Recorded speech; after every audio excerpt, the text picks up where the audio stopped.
कहानी की शुरुआत होती है इराक में, जहां जंग जैसे हालातों की वजह से हर वक्त गोलीबारी और धमाकों की आवाज सुनाई पड़ती। ऐसे ही एक शहर में अमेरिका की बॉम्ब स्पेशलिस्ट टीम को घर में ही बना हुआ एक बॉम्ब मिला। उन्होंने तुरंत पूरा इलाका खाली करवाया और फिर सार्जेंट मैट थॉम्सन की टीम बॉम्ब को खत्म करने के लिए आगे बढ़ी। वो एक रोबोट ड्रोन के जरिए बॉम्ब को खत्म करना चाहते थे, लेकिन उस ड्रोन का एक टायर रास्ते में ही निकल गया। अब समय बहुत कम था, इसलिए मैट ने मामला अपने हाथों में लेने का फैसला किया। उसने तुरंत अपना भारी भरकम बॉम्ब सूट पहना और ड्रोन की ओर बढ़ने लगा। वहीं उसके साथ ही सार्जेंट सैनबॉर्न और स्पेशलिस्ट ओवन पीछे निगरानी के लिए रुक गए।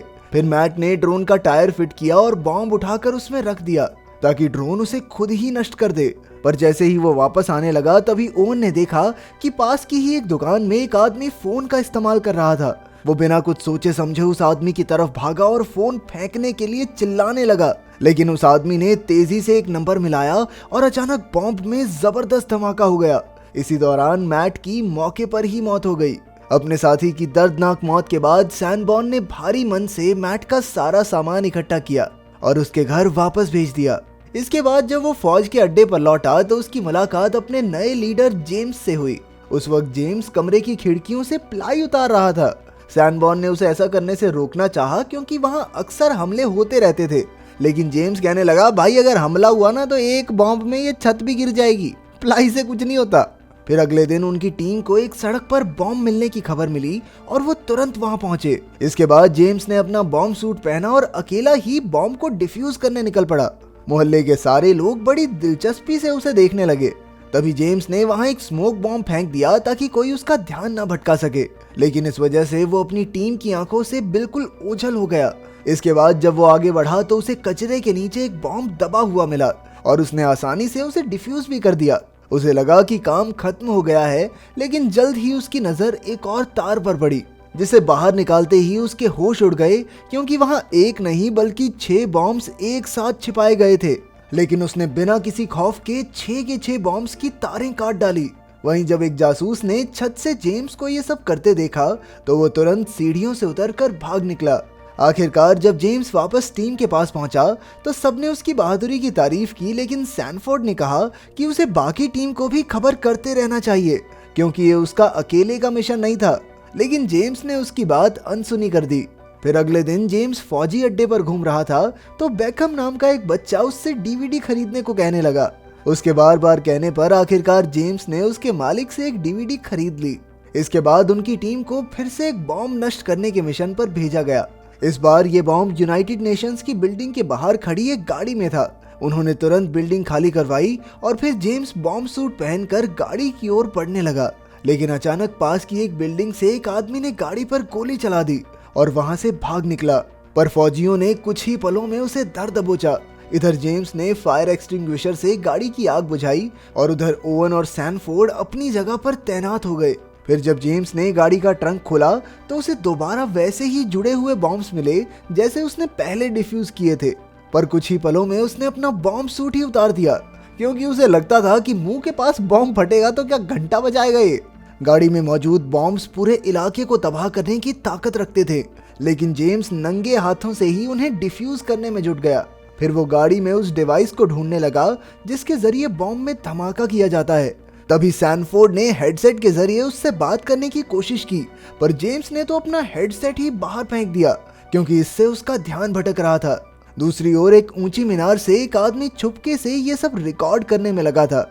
खैर जेम्स वो डिवाइस ढूंढने में कामयाब रहा और उसने सभी बॉम्ब्स को डिफ्यूज भी कर दिया। फिर जैसे ही वो अपनी गाड़ी में बैठकर सिगरेट पीने लगा तो अचानक उसके सर पर सैनफोर्ड का मुक्का पड़ा, क्योंकि उसने मिशन के दौरान सैनफोर्ड की बात का जवाब नहीं दिया।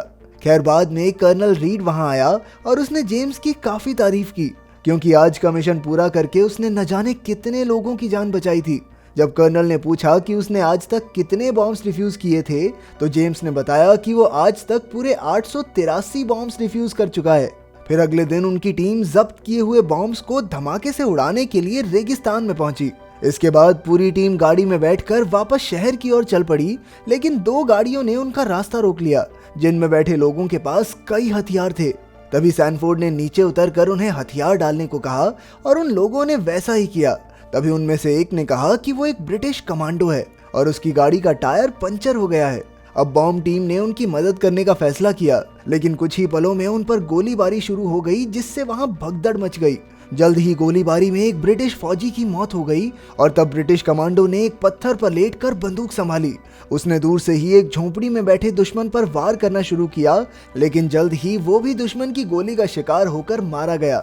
आखिरकार सैनफोर्ड ने उसकी जगह संभाली और जेम्स अपनी दूरबीन से उसकी मदद करने लगा, लेकिन जल्द ही बंदूक में गोलियां खत्म हो गई। अब जेम्स ने ओवन से मरे हुए कमांडो की जेबों की तलाशी लेने को कहा। ओवन को गोलियों का डब्बा तो मिल गया, लेकिन अब खून लगने की वजह से बंदूक जाम हो गई थी। आखिरकार जेम्स ने खुद खून साफ किया और फिर सैनफोर्ड ने एक एक करके सभी दुश्मनों को मार गिराया। फिर रात को वो सब जेम्स के घर पर जीत का जश्न मनाने पहुंचे। तब सैनफोर्ड ने देखा कि जेम्स ने अब तक जितने भी बॉम्ब्स को डिफ्यूज किया था, उनका कोई ना कोई हिस्सा उसने अपने साथ रख लिया था। जेम्स ने उन्हें बताया कि ये उसे हमेशा याद दिलाता है कि वो रोज कितने खतरों का सामना करता है। इसके बाद जब वो अगले मिशन पर निकले तो कर्नल कैम्ब्रिज भी उनके साथ था। उन्हें खबर मिली थी कि एक बिल्डिंग में गैर कानूनी तौर पर बॉम्ब्स बनाए जा रहे हैं। अब बॉम्ब टीम जांच के लिए बिल्डिंग के अंदर घुसी और कैम्ब्रिज निगरानी के लिए बाहर ही रुक गया। वहां उन्हें बॉम्ब बनाने का ढेर सारा सामान मिला, लेकिन बॉम्ब बनाने वाले उनके आने से पहले ही फरार हो गए थे। फिर एक कमरे में जेम्स को एक बच्चे की लाश मिली, जिसका सीना भयानक तरीके से कटा हुआ था। उसे पास से देखने पर जेम्स को याद आया कि वो वही डीवीडी बेचने वाला बच्चा बेकम था। उसे देखते ही जेम्स की आंखें आंसुओं से भर गई, लेकिन उसने जैसे तैसे खुद को संभाला और उसके पेट में छिपाए गए बॉम्ब को बाहर निकालने लगा। इसके बाद वो उसे उठाकर बाहर गाड़ी तक ले आया। वहीं कैम्ब्रिज आम लोगों को वहां से हटाने का काम कर रहा था, तो जेम्स ने उसे वापस चलने को कहा। पर तभी वहां एक जबरदस्त धमाका हुआ और कैम्ब्रिज वहीं जलकर राख हो गया।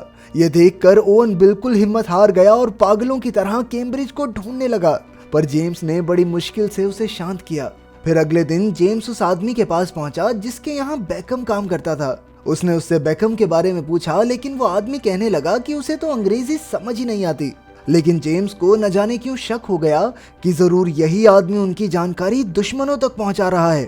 जेम्स जबरदस्ती उस आदमी की गाड़ी में बैठ गया और कहने लगा कि मुझे बेकम के घर ले चलो। आखिरकार उस आदमी ने वैसा ही किया और जेम्स को एक पते पर छोड़कर तुरंत वहां से भाग निकला। फिर जेम्स जब घर में घुसा तो एक आदमी उसे देखकर डर गया, लेकिन उसने कुछ कहा नहीं। और जब जेम्स ने बेकम के बारे में पूछा तो वो कहने लगा कि यहाँ कोई बच्चा नहीं रहता। तब जाकर जेम्स को एहसास हुआ कि वो आदमी उसे गलत पते पर छोड़कर भाग गया है। जेम्स किसी तरह घूमता घुमाता उस इलाके से निकला और अपने अड्डे पर लौट आया। फिर रात को उनकी टीम को एक मिशन पर भेजा गया। जैसे ही वो वहां पहुंचे तो उन्होंने देखा कि एक तेल के टैंकर में धमाका हुआ था, जिसमें कई लोगों की जान भी चली गई थी।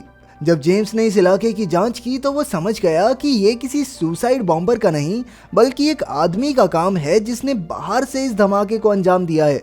अब जेम्स ने कसम खा ली कि इस सब के पीछे जो भी होगा वो उसे पकड़ कर रहेगा। उसने तुरंत अपनी टीम्स को उस आदमी की खोज में लगा दिया। जल्द ही उन्हें गोली चलने की आवाज सुनाई दी तो वो तुरंत उस ओर भागे। उन्होंने देखा कि दो आदमी ओवन को घसीट कर ले जा रहे थे। फौजियों ने तुरंत उन्हें गोलियों से भून दिया, लेकिन इसी चक्कर में जेम्स की गोली ओवन की टांग में जा लगी। फिर अगले दिन जेम्स और सैनफोर्ड ओवन को एक हेलीकॉप्टर में हॉस्पिटल ले जाने लगे, लेकिन ओवन जेम्स पर चिल्लाने लगा क्योंकि उसकी गोली की वजह से वो कई महीनों तक चल नहीं पाएगा। खैर, इसके बाद हम जेम्स और सैनफोर्ड को एक मिशन पर देखते हैं जहां एक आदमी बाजार में बीचों बीच खड़ा था। उसका पूरा शरीर बॉम्ब से भरा पड़ा था, लेकिन उसने खुद को फौज के हवाले कर दिया। फिर जेम्स उसके पास पहुंचा तो उसने देखा कि सभी बॉम्ब्स के फटने में सिर्फ 2 मिनट का समय बाकी था। अब वो तेजी से बॉम्ब्स के ताले तोड़ने में जुट गया, लेकिन इतने कम समय में इतने ताले तोड़ना नामुमकिन था। अब जेम्स के पास कोई और चारा नहीं था, इसलिए उसे मजबूरन उस आदमी से माफी मांगकर वहां से भागना पड़ा। कुछ ही पलों में वहां भयंकर धमाका हुआ, जिससे जेम्स भी उड़कर पीछे आ गिरा।